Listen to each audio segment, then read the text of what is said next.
तो हेलो मेरे प्यारे दोस्तों, कैसे हैं आप लोग। मुझे उम्मीद है कि आप लोग ठीक होंगे, मस्त होंगे और स्वस्थ होंगे और पढ़ाई तो कर ही रहे होंगे। मेरे भाई, एग्जाम आपका बहुत नज़दीक आ गया चुका है और पढ़ाई करना बहुत ज़रूरी है। तो आप पढ़ाई करिए और नंबर सबसे अच्छा लाइए ताकि आपका नाम हो और आप हमेशा खुश रहें, क्योंकि रिजल्ट आने से आप हमेशा उसे सोच सोच कर खुश रहते हैं। देखिए, ये जो वीडियो है ये है इलेक्ट्रोकेमिस्ट्री का वीडियो और इसमें हम लोग उन सारे ऑब्जेक्टिव को देखने वाले हैं जो आपके बोर्ड एग्जाम के लिए काफ़ी इंपॉर्टेंट है और 2026 में आने की संभावना सबसे ज़्यादा है। मेरे भाई, इस वीडियो में हम लोग टोटल 35 क्वेश्चन देखेंगे और 35 का 35 क्वेश्चन काफ़ी अच्छा है। जब आप इसे करेंगे तो आपका कॉन्फिडेंस हाई लेवल पे रहेगा और एक भी क्वेश्चन नहीं छोड़ेंगे। मेरे भाई, इससे पहले हम लगभग 8 से 9 वीडियो किए हुए हैं, जिसमें प्रत्येक चैप्टर का केमिस्ट्री के 12th केमिस्ट्री का लगभग 7 या 8 चैप्टर का हम लोग ऑब्जेक्टिव देखे हुए हैं। प्रत्येक चैप्टर से लगभग 40 से 45 ऑब्जेक्टिव देखे हुए हैं और सारे के सारे ऑब्जेक्टिव काफ़ी काफ़ी अच्छा है और मस्त है। अब देख लीजिए कौन कौन सा चैप्टर देखे हुए हैं, अभी तक हम क्या क्या देख चुके हैं। तो विलियन देखे हुए हैं, 40 से 45 क्वेश्चन इसमें किए हुए हैं। ठोस अवस्था भी देखे हुए हैं, ठीक है, इसमें भी 40 से 45 क्वेश्चन किए हुए हैं। रासायनिक गतिकी यानी केमिकल काइनेटिक चैप्टर भी देख चुके हैं। चौथा, पृष्ठ रसायन भी देख चुके हैं, इसका भी 40-45 क्वेश्चन किए हुए हैं। पी ब्लॉक का 2 वीडियो किए हुए हैं, ठीक है। इसमें दोनों वीडियो पार्ट 1 और पार्ट 2 आप दोनों वीडियो को देखिए। इसमें लगभग 80 से 85 क्वेश्चन के आसपास कराए हुए हैं और सारे सारे क्वेश्चन काफ़ी इंपॉर्टेंट है, ठीक है। तत्वों का निष्कर्षण कर चुके हैं और आज जो वीडियो हम बना रहे हैं, इसका चैप्टर का नाम है वैद्युत रसायन यानी इलेक्ट्रोकेमिस्ट्री कर रहे हैं। इसमें 35 क्वेश्चन है टोटल, यानी इसी में थोड़ा कम है, 35 है, लेकिन काफ़ी शानदार शानदार क्वेश्चन है। बाकी सब में 40-45 के आसपास क्वेश्चन है। और यदि आप चाहते हैं कि इन सभी वीडियो को देखें, इन सभी ऑब्जेक्टिव को देखें, तो मेरे भाई इसी चैनल पर आप पीछे जाके विजिट करेंगे, ये सब के सब आपको मिल जाएगा। और आप जब देखेंगे इनको तो आपका कॉन्फिडेंस बूस्ट होगा और नंबर अच्छा लाएंगे आप। हम एक और चैप्टर किए हैं फिजिक्स का। तो फिजिक्स का एक चैप्टर हुआ है मेरे भाई रे ऑप्टिक्स का हम किए हुए हैं और उसमें लगभग हम लोग 55 के आसपास क्वेश्चन किए हुए हैं। सारे के सारे क्वेश्चन काफ़ी शानदार हुए हैं, ठीक है। चलिए अब हम लोग बढ़ते हैं कि कौन सा आज का क्वेश्चन है। तो क्वेश्चन नंबर 1 आपके सामने है, बताइए 1 नंबर क्वेश्चन क्या कह रहा है। क्वेश्चन नंबर 1 कह रहा है कि वैद्युत वैसा सेल जिसमें रासायनिक ऊर्जा को विद्युत ऊर्जा में बदलता है उसे कहते हैं। देखिए, सेल दो प्रकार के होते हैं। एक सेल होता है जो रासायनिक ऊर्जा को विद्युतीय ऊर्जा में बदलता है और एक होता है विद्युतीय ऊर्जा को रासायनिक ऊर्जा में बदलता है।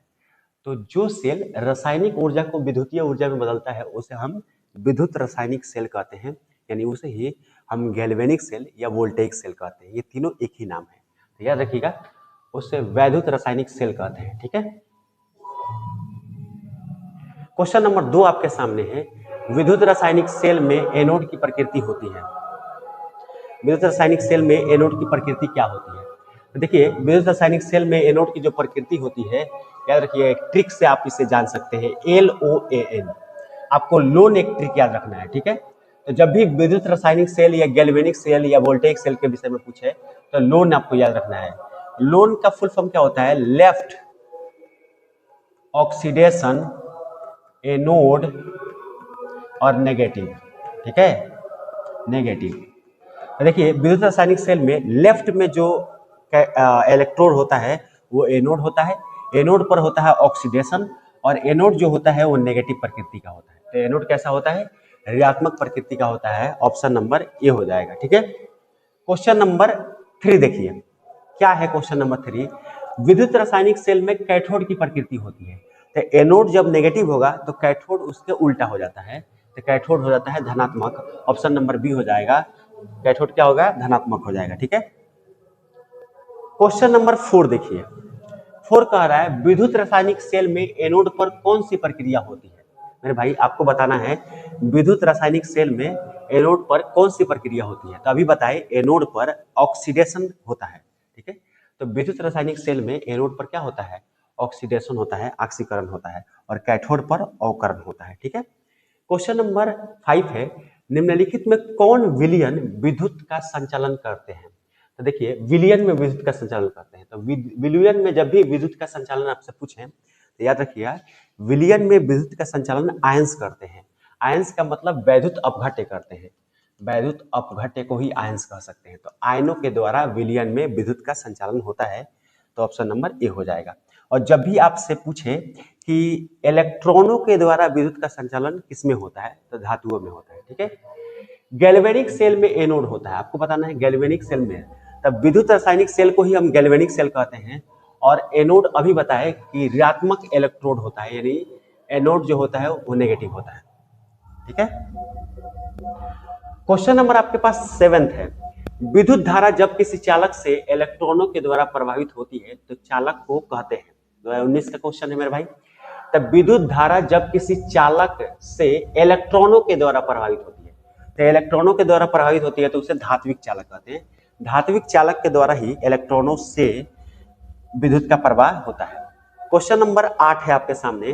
किसी सेल अभिक्रिया की साम्यावस्था पर सेल का विद्युत वाहक बल ईएमएफ होता है।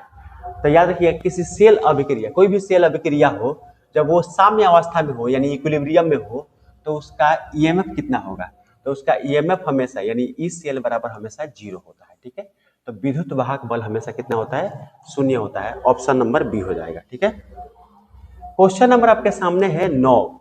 विद्युत अपघट्य में ऑक्सीकरण होता है। यहाँ पे गलती लिखा है, या विद्युत अपघटनी सेल कहना चाहिए, में ऑक्सीकरण होता है।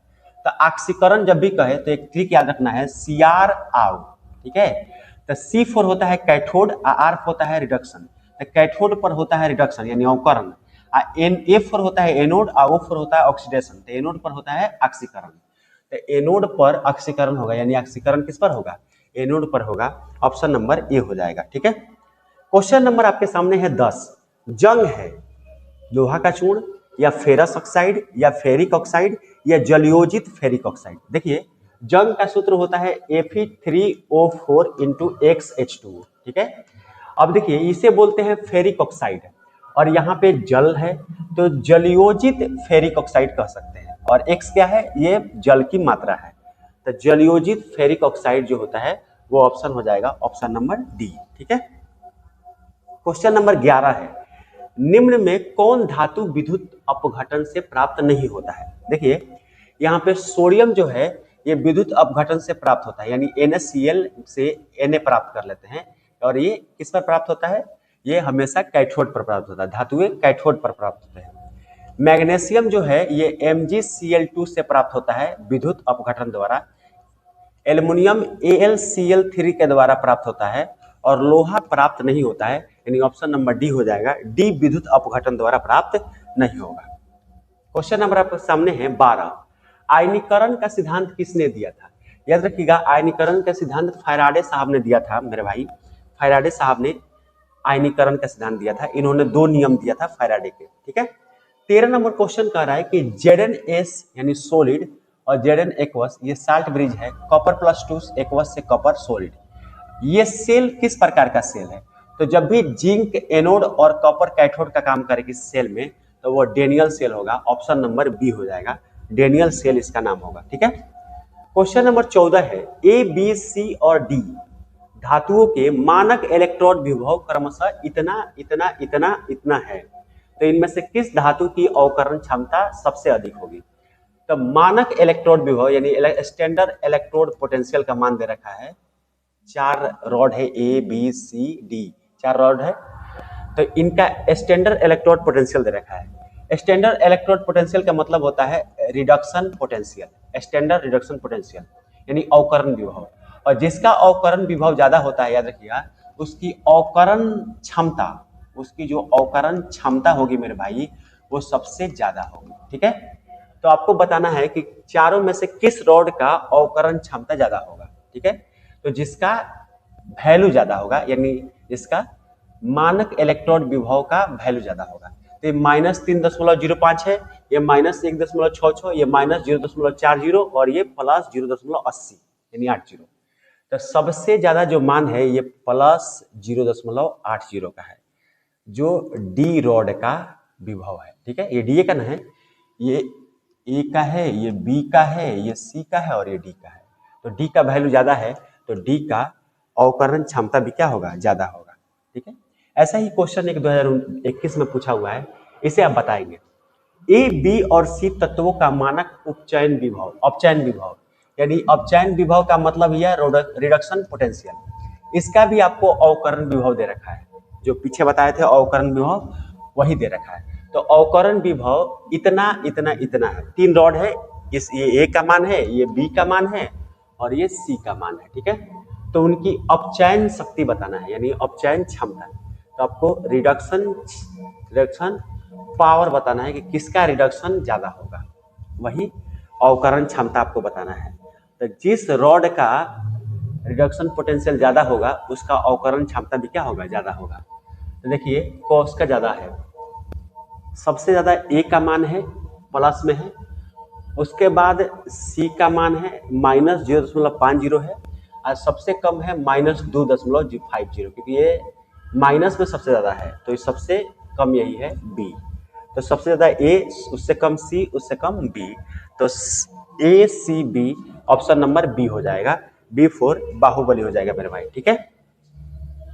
क्वेश्चन नंबर 16 है, 1 मोल एल्युमिनियम +3 को एल्युमिनियम में अपचयन यानी रिडक्शन के लिए कितने आवेश की आवश्यकता होगी। देखिए एल्युमिनियम +3 को एल्युमिनियम में बदलना है, तो यहाँ पे चार्ज कुछ नहीं है, तो कितना है, 0 है। तो एल्युमिनियम +3 को एल्युमिनियम बदलने के लिए 3 आपको इलेक्ट्रॉन इसको देना पड़ेगा, तभी ये बदलेगा। तो 3 इलेक्ट्रॉन का मतलब होता है मेरे भाई 3 मोल इलेक्ट्रॉन, ये आप पढ़े होंगे। तो 1 मोल इलेक्ट्रॉन पर, याद रख लीजिएगा, 1 मोल इलेक्ट्रॉन पर जो चार्ज होता है वो 96,500 कूलम होता है। तो 3 मोल इलेक्ट्रॉन पर कितना चार्ज होगा, 3 गुणे 96,500 कूलम। इसे गुणा करेंगे तो 0000 और 5 तिहाई 15 के 5, हाथ में 1, 6 3 18, 1 19 के 1, हाथ में 1, 9 3 27, 1 28, इतना होगा। अगर हम इसके पावर में बदले, देखिए यहाँ पे सारा का सारा ऑप्शन पावर में दिया हुआ है, तो अगर हम पावर में बदले तो कैसे बदल सकते हैं, हम एक काम करिए, सारा दशमलव को एक दशमलव को यहाँ ला देते हैं। तो दशमलव को जब हम 2 पॉइंट में करेंगे 89500 गुणे 10 का पावर, कितना दशमलव, कितना अंक छोड़ कर दशमलव दिए, 1 2 3 4 5, 10 का पावर 5 हो जाएगा, ठीक है। अब 2.8 है, तो 8 जो है ये 5 से ज्यादा है, तो इसे हटाकर आप इसमें एक अंक बढ़ा सकते हैं, तो इसे 3.0 गुणे 10 के पावर 5 लिख सकते हैं, इतना आंसर आ जाएगा। तो बिल्कुल ऑप्शन नंबर ए हो जाएगा, 3.0 इंटू 10⁵ हो जाएगा, ठीक है। देख लीजिए कैलकुलेट कैसे किए हैं। एल्युमिनियम +3 को एल्युमिनियम बदलना, यानी +3 है और 0 में बदलना है, तो +3 चार्ज को खत्म करने के लिए 3 इलेक्ट्रॉन देना पड़ेगा, तब जाके चार्ज कितना होगा, 0 होगा।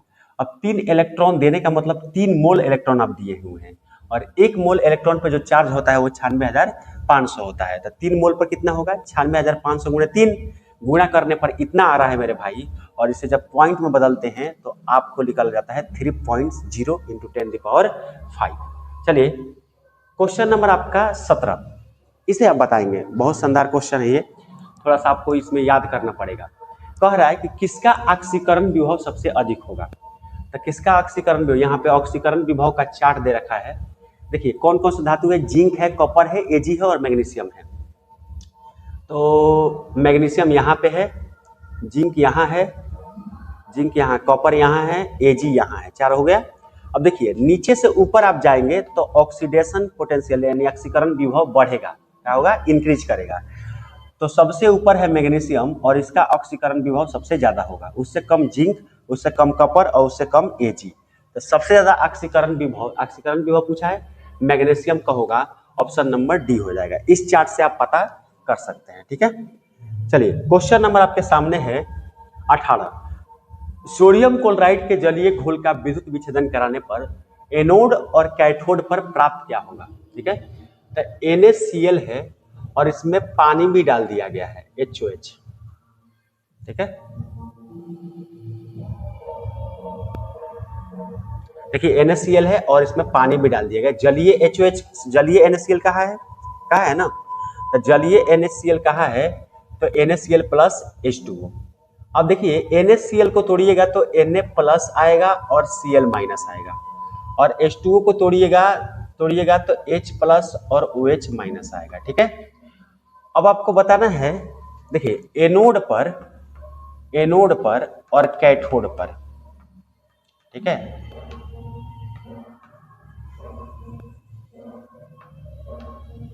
एनोड पर और कैथोड पर, ठीक है। तो एनोड किस प्रकृति का होता है? एनोड होता है पॉजिटिव प्रकृति का और कैथोड होता है नेगेटिव प्रकृति का। तो पॉजिटिव पर आएगा नेगेटिव और नेगेटिव पर आएगा पॉजिटिव, यानी एनोड पर आएगा Cl माइनस और इसमें से OH माइनस, और ये कैथोड है, कैथोड नेगेटिव होता है तो इस पर आएगा सोडियम प्लस और H प्लस। अब इन दो को आया हुआ है दोनों पर, तो इसमें से एक को सिलेक्ट करना होता है, ठीक है। तो एक ट्रिक याद रखिएगा, जब भी Cl माइनस के साथ कुछ आए तो यहाँ पे जो सिलेक्शन होगा वो Cl का होगा, और कैथोड पर जब भी सोडियम और हाइड्रोजन आए तो हाइड्रोजन को हमेशा सिलेक्ट करेंगे, धातु को नहीं। तो इसको छोड़ देंगे, इसको सिलेक्ट करेंगे, और इसमें से इसको सिलेक्ट करेंगे, इसको क्या करेंगे, छोड़ देंगे। तो क्लोरीन और हाइड्रोजन सिलेक्ट हो जाएगा, यानी ऑप्शन नंबर बी हो जाएगा, क्लोरीन और हाइड्रोजन आएगा, ठीक है। चलिए क्वेश्चन नंबर आपके सामने है 19 नंबर। 96,500 कूलम विद्युत धारा CuSO4 के घोल से मुक्त करती है। मतलब ये कॉपर सल्फेट का एक घोल है और हम इसमें 96,500 कूलम चार्ज दे रहे हैं, तो आपको बताना है कि कितना कॉपर की मात्रा मुक्त होगा, लिख लेगा।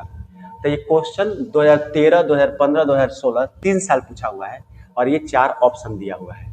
चलिए इसको करते हैं, बहुत आसान है। पहले कॉपर सल्फेट को देखते हैं। कॉपर सल्फेट को तोड़ेंगे तो कॉपर +2 और प्लस SO4 -2 में टूट जाएगा। अब हमें कॉपर +2 चाहिए, तो कॉपर +2 से कॉपर 0 में बदलने के लिए कितना इलेक्ट्रॉन जोड़ना पड़ेगा मेरे भाई? तो कॉपर +2 से 0, यानी यहां से बदलने के लिए 2 इलेक्ट्रॉन जोड़ना पड़ेगा, तब तो चार्ज 0 होगा। +2 चार्ज में 2 इलेक्ट्रॉन जोड़ेंगे तो कितना चार्ज मिलेगा? 0। अब 2 इलेक्ट्रॉन का मतलब होता है 2 मोल इलेक्ट्रॉन, यही हुआ। और 1 मोल इलेक्ट्रॉन पर चार्ज होता है 96,500, तो 2 मोल पर 2 गुणे 96,500 कूलम चार्ज होगा, यानी 2 गुणे 96,500 कूलम चार्ज देंगे तो 1 कॉपर मिलेगा, हमको कॉपर मिलेगा। एक कॉपर का मतलब हुआ 63 ग्राम कॉपर लगभग, ठीक है। तो अगर हम 2 गुणे 96,500 चार्ज देते हैं तो 63 ग्राम कॉपर मिलेगा। तो केवल 96,500 कूलम चार्ज देंगे तो कितना कॉपर मिलेगा? तो केवल 96,500 कूलम आप चार्ज देंगे तो 2 को लेकर इधर भाग देंगे तो 63/2 ग्राम लगभग कॉपर मिलेगा। 63.5 ग्राम होता है, तो यहाँ 63.5 कर लीजिए।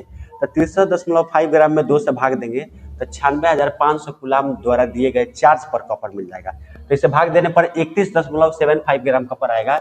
ऑप्शन नंबर बी हो जाएगा, बिल्कुल B4 बाहुबली। एक बार देख लीजिए कैसे आया हुआ है, ठीक है। चलिए स्क्रीनशॉट लेके दोबारा देखिएगा, आपको समझ में आ जाएगा। रिकॉर्डेड वीडियो है तो आप बैक कर सकते हैं।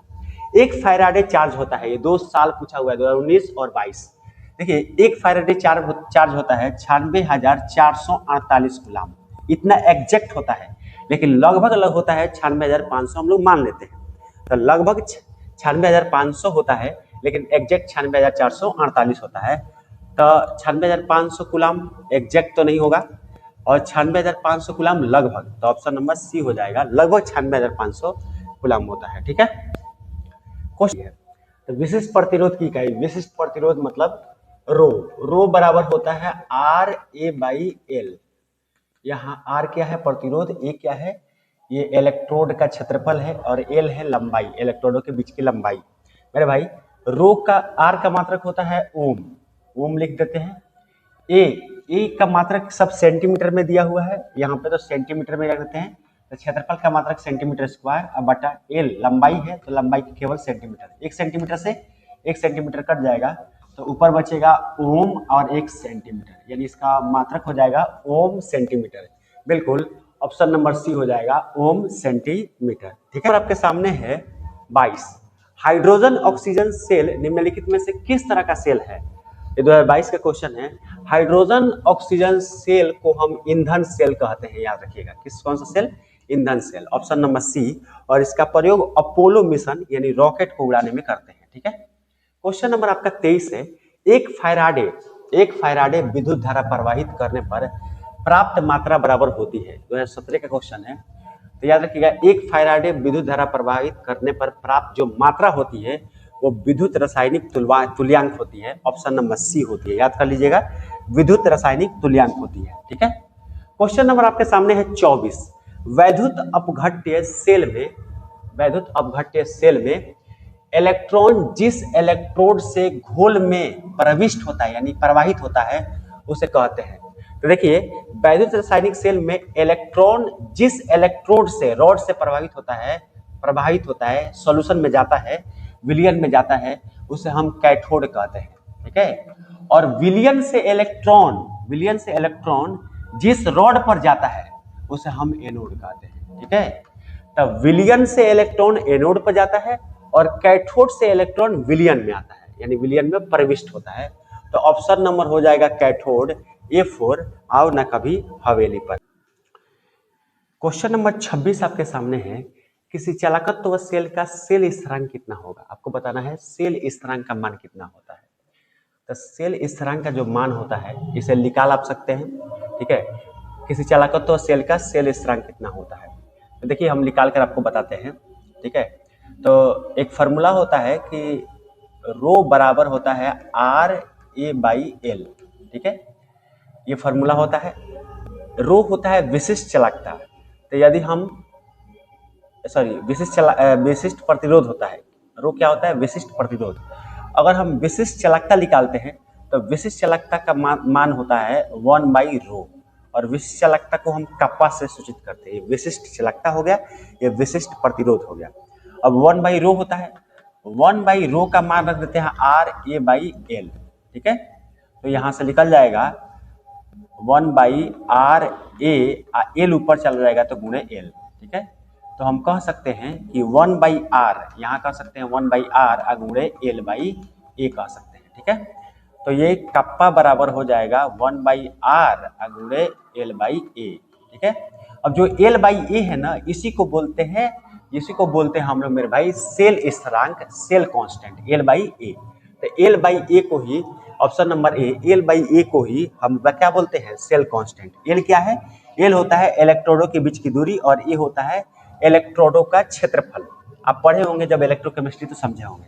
चलिए क्वेश्चन नंबर 27 है, सबसे अच्छा विद्युत का सुचालक कौन होता है। तो ग्रेफाइट सबसे अच्छा विद्युत का सुचालक होता है। ठीक है, आप पढ़े होंगे, बहुत शानदार क्वेश्चन है, बहुत छोटा सा क्वेश्चन है। क्वेश्चन नंबर आप 28 देखिए। क्वेश्चन नंबर 28 थोड़ा सा ध्यान दीजिए, इसको कैसे बनेगा दिख रहा है। क्वेश्चन नंबर 28, निम्नलिखित अभिक्रियाओं के लिए मानक इलेक्ट्रोड विभव का मान ज्ञात करना है। आपको बताना है कि मानक इलेक्ट्रोड विभव कितना होगा। मानक इलेक्ट्रोड विभव को ही हम ERP कहते हैं।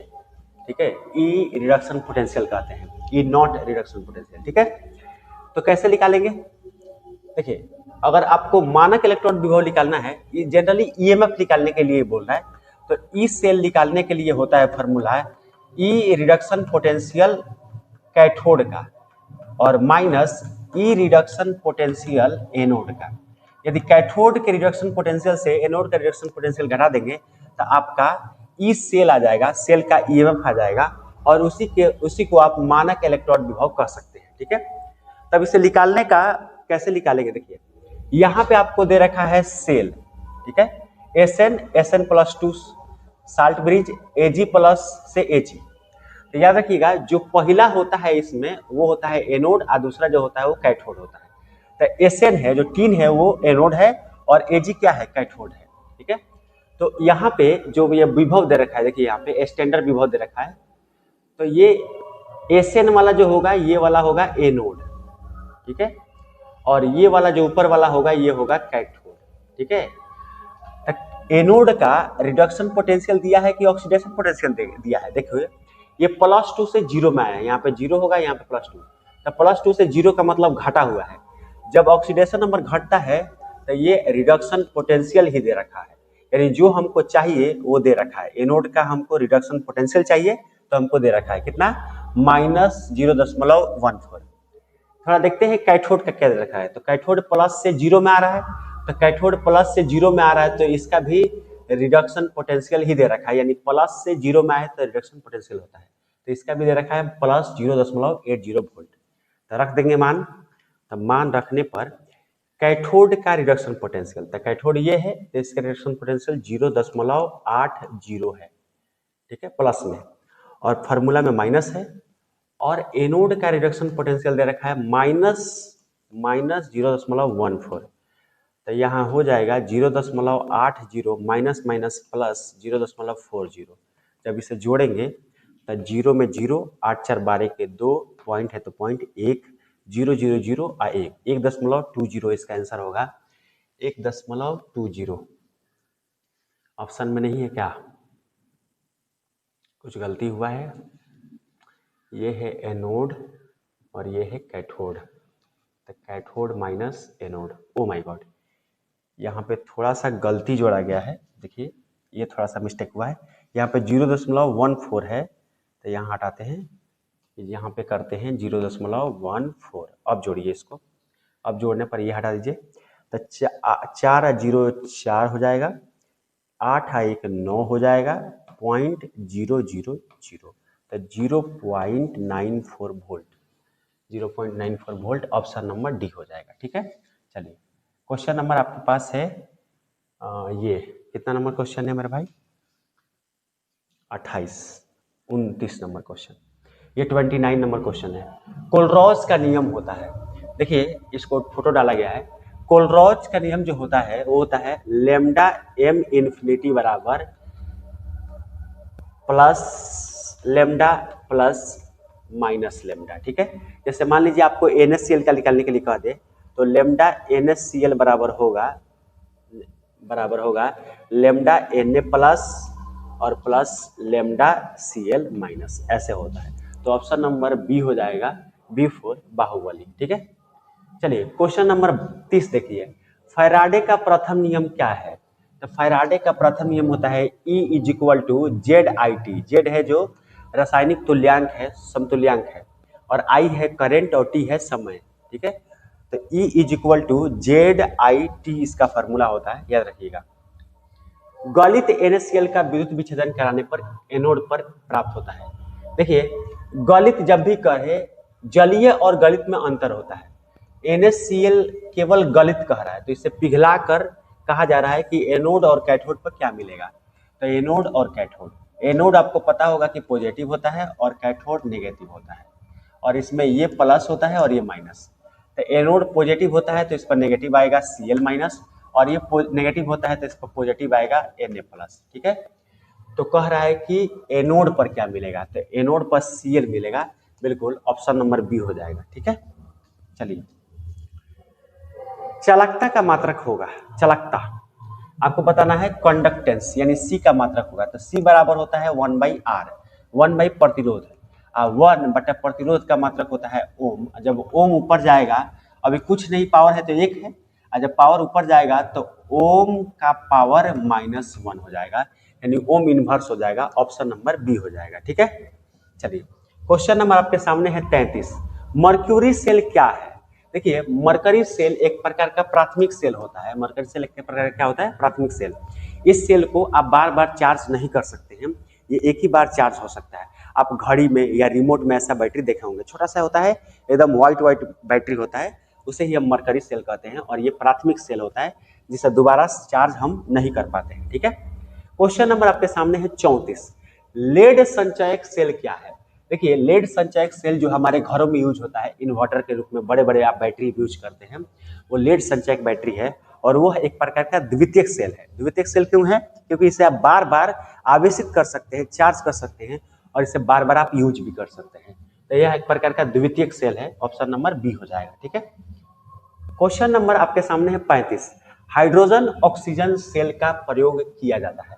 तो हम बता दें कि हाइड्रोजन ऑक्सीजन सेल एक प्रकार का ईंधन सेल है, और ईंधन सेल का प्रयोग अपोलो मिशन में किया जाता है। बिल्कुल मेरे भाई, ये PY ही क्वेश्चन है, PYQ क्वेश्चन है, हम डेट नहीं लिखे हुए हैं, तो याद रखिएगा 35 नंबर क्वेश्चन है, अपोलो मिशन में इसका प्रयोग हम करते हैं। ठीक है, अपोलो मिशन एक प्रकार का रॉकेट वाला ही मिशन होता है। तो ये टोटल इस चैप्टर का 35 क्वेश्चन था, हम जल्दी जल्दी इसको कवर कर लिए मेरे भाई। ठीक है, यदि आपको वीडियो अच्छा लगता है तो हमें फॉलो जरूर करेंगे। ऐसे ही सारे के सारे 16 के 16 चैप्टर का ऑब्जेक्टिव हम लेकर आएंगे, और प्रत्येक चैप्टर से जब आप अलग अलग ऑब्जेक्टिव करेंगे मेरे भाई, तो आपका कॉन्सेप्ट क्लियर होगा, और आप बोर्ड में किसी प्रकार का क्वेश्चन नहीं छोड़ पाएंगे और दुविधा में नहीं रहेंगे। ठीक है, चलिए आज के लिए इतना ही, मिलते हैं अगले वीडियो में। नमस्कार।